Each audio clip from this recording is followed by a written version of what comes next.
সকাল সকাল কুমড়া শাক ভাজা আমার হয়ে গেছে, তো লাড়ি নামাই নিয়েছি।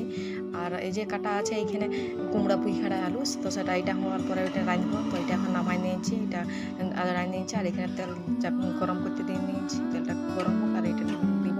তেলটা গরম হলে একটু গন্ধ করে, কাঁচা কাঁচা গন্ধ করে। তো তেলটা গরমও হয়ে গেছে, তার মধ্যে দিয়ে দিলি কুমড়ো পুঁইখাড়া আলু। আর ঘরে কিছু তরকারি ছিল না, সবজিওয়ালাও কোনো আসে নাই, তো ঘরে ছিল পুঁইখাড়া গাছ আর আলু ছিল, আর কুমড়া তো ঘরেই ছিল। তো সেটা দিয়ে রাঁধিয়ে দেবো। আর কুমড়ার শাকগুলো ছিল, পুঁই শাকগুলো ছিল, কুমড়া শাক নাই পুঁই শাক ছিল, তো সেইগুলো ভাজিয়েছি। আর এখানে এটা রাঁধবো।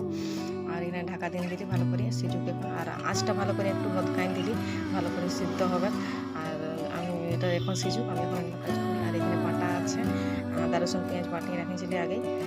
এটার মধ্যে এখন একটু লঙ্কা গুঁড়া দিয়ে দিলি পুরো হিসাব মতো। আর এখন দিব হলুদ গুঁড়া।